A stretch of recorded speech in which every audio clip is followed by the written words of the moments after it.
കേരള ഫുട്ബോളിൽ വരവറിയിച്ച് കോവളം FC. മധ്യപ്രദേശിൽ തുടരെ 2 കിരീടങ്ങൾ നേടി തിരിച്ചെത്തിയ ടീം തലസ്ഥാനത്തെ കാൽപന്ത് കളി ആവേശത്തിന് പുനർജീവൻ നൽകുകയാണ്. അമേരിക്കയിൽ മാഞ്ചസ്റ്റർ കപ്പ് കളിക്കാനുള്ള തയ്യാറെടുപ്പിലാണ് ടീം.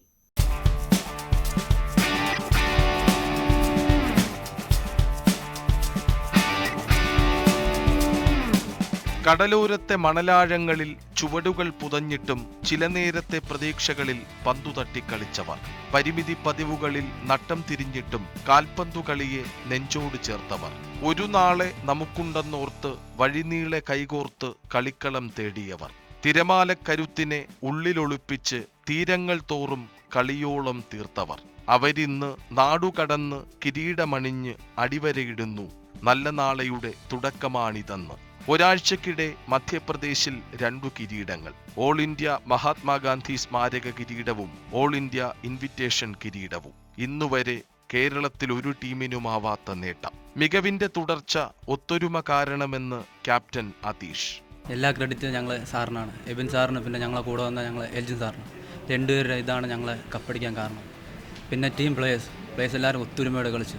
മധ്യപ്രദേശിൽ ഏറ്റവും അധികം ഗോൾ അടിച്ച ബെനിൻസ്റ്റണും കൂട്ടായ്മയാണ് കരുത്തെന്ന് ഉറപ്പിക്കുന്നു. ടീം ഗെയിം കളിച്ചാണ് നമ്മൾ കളി ജയിച്ചത്. അവിടെ 2 കപ്പും ഓൾ ഇന്ത്യ 2 കപ്പ് അടിക്കുന്നതെന്ന് പറഞ്ഞത് നമ്മുടെ ടീമിൻ്റെ എല്ലാവരും കഴിവ് കൊണ്ടാണ്. അല്ല ഞാൻ മാത്രം ഗോൾ അടിച്ചെന്ന് പറഞ്ഞിട്ട് എനിക്ക് അതല്ല, നമ്മുടെ ടീം കളിച്ചാണ് ഞങ്ങൾ ജയിച്ചത്. സന്തോഷ് ട്രോഫി ടീമിലേക്ക് വിളിച്ചാലോ എന്ന ചോദ്യത്തിന് ഉത്തരം പറയുമ്പോൾ ബെനിൻസ്റ്റണ് മുന്നേറ്റക്കാരന്റെ വേഗവും കൃത്യതയും. വിളിച്ചാൽ അതുപോലെ സന്തോഷം എനിക്ക് ഒരിക്കലും കിട്ടത്തില്ല. കേരള ടീമിന് കളിക്കണമെന്ന് പറഞ്ഞിട്ട് ആദ്യമായിട്ടാണ്. അങ്ങനെ വിളിച്ചാൽ ഞാൻ ആ ടീമിന് വേണ്ടി നല്ല പെർഫോമൻസ് കാഴ്ചവെക്കുമെന്ന് എന്നെ കൊണ്ട് കഴിയുന്ന അത്രയും ഞാൻ ടീമിന് വേണ്ടി കളിക്കുമെന്ന്. വിജയം ഇവിടെ തീരുന്നില്ല, തുടങ്ങുകയാണ്. ലക്ഷ്യങ്ങൾ ഒരുപാടുണ്ട്. അവ എണ്ണിപ്പറയുമ്പോൾ ക്ലബ് ചെയർമാൻ TK മാത്യുവിന്റെ കണ്ണുകളിൽ പ്രതീക്ഷയുടെ ചെറുപ്പം. കളിക്കാൻ ഒരു ഗ്രൗണ്ട്, പ്രാക്ടീസ് ചെയ്യാനുള്ള ഗ്രൗണ്ട്, അതാണ് ആദ്യത്തെ ആവശ്യം. അത് ശശി തരൂരിൻ്റെ സഹായത്തോടുകൂടെ സാധിക്കുമെന്ന് തോന്നുന്നു.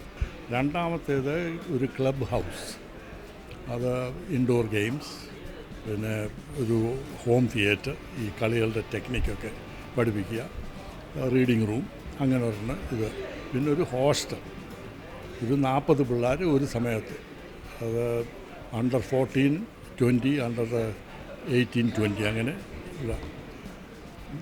നാലാമത്തേത് ഒരു കോളേജ് കൂടെ ആഡ് ചെയ്യുക. അങ്ങനെ ആകുമ്പോൾ ഈ പിള്ളേർ ഫുട്ബോൾ കഴിഞ്ഞാലും ജീവിക്കാനുള്ള ഒരു മാർഗം, ഒരു ഡിഗ്രി ഉണ്ടെങ്കിൽ ഈസിയാണ്. ലക്ഷ്യങ്ങൾ പോലെ വ്യക്തമായ പദ്ധതികൾ വേറെയുണ്ടെന്ന് മുഖ്യപരിശീലകൻ എബിൻ റോസ്. കേരള പ്രീമിയർ ലീഗിൽ തുടങ്ങി I ലീഗിലൂടെ ISL-ൽ തുടരുന്ന സ്വപ്നങ്ങൾ. നെക്സ്റ്റ് ഇയർ കേരള പ്രീമിയർ ലീഗിൽ ഞങ്ങൾ കളിക്കും. ഏത് സാഹചര്യത്തിലായിരുന്നാലും Kerala premier league next year കളിക്കും. നല്ലൊരു റിസൾട്ട് ഉണ്ടാക്കുക തന്നെ ചെയ്യും. അതിനോടൊപ്പം തന്നെ തേർഡ് ഇയർ ഞങ്ങൾ റിയലിസ്റ്റിക് ആയിട്ടുള്ള കാര്യം പറയാം. തേർഡ് ഇയർ ഞങ്ങൾ സെക്കൻഡ് ഡിവിഷൻ I ലീഗ് കളിക്കും. 5th ഇയർ ഈ സെക്കൻഡ് ഡിവിഷനിൽ ഈ ടീമിനെ നിലനിർത്താൻ പറ്റുകയാണെങ്കിൽ തീർച്ചയായിട്ടും അവർ തന്നെ കളിച്ച് I ലീഗ് ക്വാളിഫൈ ചെയ്യും. പിന്നെ ദൈവാനുഗ്രഹിച്ച് ആണെങ്കിൽ എൻ്റെ പ്ലേയിങ് എക്സ്പീരിയൻസ് പറയുന്നത് ഇതിലെ പല പ്ലേയേഴ്സ് ISL കളിക്കും.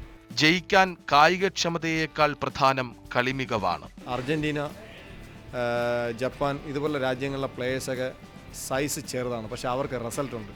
അവരെങ്ങനെ യൂറോപ്യൻ ടീം അല്ലെ ഫിസിക്കലി ബെറ്ററായ ആഫ്രിക്കൻ ടീംസിനെയൊക്കെ തോൽപ്പിക്കുന്നത്? അങ്ങനെ സ്കിൽ ഡെവലപ്മെൻറ്റാണ്. അവർ ഫുട്ബോൾ ആണ് കളിക്കുന്നത്, നമ്മളെ ഫിറ്റ്നസ് അല്ല. ഫിറ്റ്നസ് കൊണ്ട് നമുക്ക് അവർക്ക് തോൽപ്പിക്കാം. നമ്മുടെ കയ്യിൽ ബോൾ കിട്ടിയാൽ എങ്ങനെ സ്കിൽ ഡെവലപ്പ് ചെയ്ത് നമ്മുടെ ആ ബോൾ കാലിൽ കിട്ടിയിട്ട് നമുക്ക് സ്റ്റാമിന ഉണ്ടെന്ന് പറഞ്ഞാൽ കാര്യമില്ല. ഫുട്ബോളിൽ ഏറ്റവും കൂടുതൽ ഇമ്പോർട്ടൻസ് ആണ് ഡിസിഷൻ മേക്കിങ്ങിന്. അതായത് ഒരു ബോൾ കിട്ടുമ്പോൾ അതെങ്ങനെ ബോളിനെ കൃത്യമായിട്ട് പാസ് ചെയ്യണോ, അല്ലെങ്കിൽ ഗോൾ സ്കോർ ചെയ്യണോ, അല്ലെങ്കിൽ ഹോൾഡ് ചെയ്യണോ, എങ്ങനെ ട്രിബിൾ ചെയ്യണോ, ഇതൊക്കെ ക്വിക്ക് ഡിസിഷൻ. ആ ഒരു ഫ്രാക്ഷൻ ഓഫ് സെക്കൻഡിൽ അവൻ എടുക്കുന്ന ഡിസിഷനാണ് ഏറ്റവും ഇമ്പോർട്ടൻറ്റ്. അപ്പോൾ അതാണ് അജാക്സ് ഫിലോസഫി.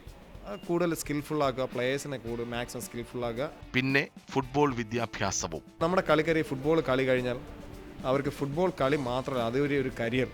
റഫറി ആകാം, അവന് കോച്ചാവാം. ശരിക്കും എഡ്യൂക്കേറ്റഡ് ആക്കുക, ഫുട്ബോൾ എഡ്യൂക്കേറ്റഡ് ആകുക, ഇവർക്കൊരു ഓപ്പർച്യൂണിറ്റി. അപ്പം അജാക്സ് ഫിലോസഫി എന്ന് പറഞ്ഞാൽ അവരെ ഓൺ കോച്ചസിനെ ഡെവലപ്പ് ചെയ്യും, ഓൺ പ്ലേയേഴ്സിനെ ഡെവലപ്മെൻറ്റ് ചെയ്യും, ഓൺ സപ്പോർട്ടിംഗ് സ്റ്റാഫിനെ ഡെവലപ്മെൻറ്റ് ചെയ്യും. അത് അപ്പോൾ ഒരു യൂണിറ്റി അവിടെ ഉണ്ടാവും.